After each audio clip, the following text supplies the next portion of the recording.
Every Eagles fan knows this. If you want to win a Super Bowl, it all starts in the trenches. It doesn't matter if you have a star quarterback, explosive wide receivers, or an elite running back. If the offensive line isn't holding strong, everything else falls apart. That's why, whenever injury news hits this unit, alarms immediately go off in Philadelphia. And that's exactly what happened this past week. While all eyes were on the aggressive attack and another important win, a different concern was quietly growing. Something wasn't right, and then the cameras showed it. Key players leaving the field, limping, getting treatment on the sideline. Bird gang. You know what that means. The depth of the offensive line is already being tested, and the big question is, could the most reliable unit on this roster suddenly become the team's biggest headache? The answer came with the injury updates. Two crucial starters on the offensive line went down against the Buccaneers. First, Tyler Steen, the starting right guard, left the field before halftime with a leg injury. He came back in the second half, but clearly wasn't moving the same. If that wasn't enough,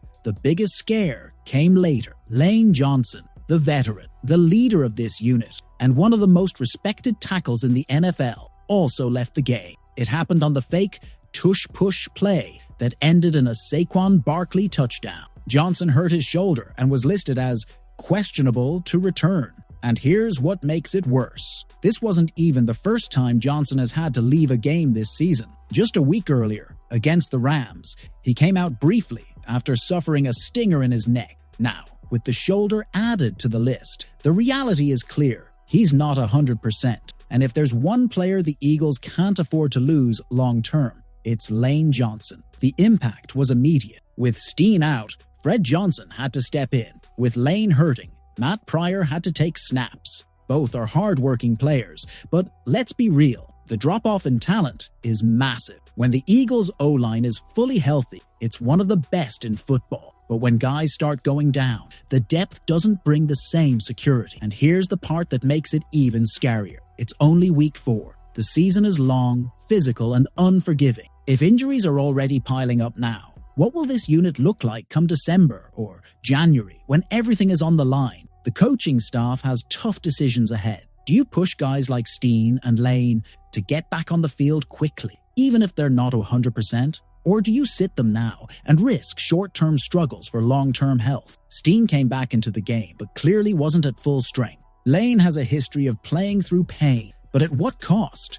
There's also the psychological side. The offensive line has always been the Eagles' backbone, the unit that gives this team its swagger. If opponents sense that the fortress is cracking, they'll attack it with everything. More blitzes, more pressure, more chaos for Jalen Hurts. Eagles fans have seen this before. Seasons with so much promise derailed by injuries in the wrong spots. Losing stability on the O-line would be a devastating blow for a team with Super Bowl dreams. Still, there's reason for optimism. Steen managed to return, even if limited. Johnson's shoulder issue hasn't yet been ruled serious. And the backups, while not at the same level, know the system and can hold the fort if needed. But the truth is, this is a test of depth and of patience. Can the Eagles survive this early wave of injuries on their offensive line? Or will this be the crack that derails the season? One thing's for sure, the O-line has always been Philly's strength. If that changes, the entire season changes with it. So, Eagles fans, I'll leave it to you. Do you believe the offensive line can bounce back from these scares? Or is this the beginning of a bigger problem? Drop your thoughts in the comments, smash that like button, and subscribe for more. Because in Philly, when the O-line is tested, the whole city feels it. Fly, Eagles, fly.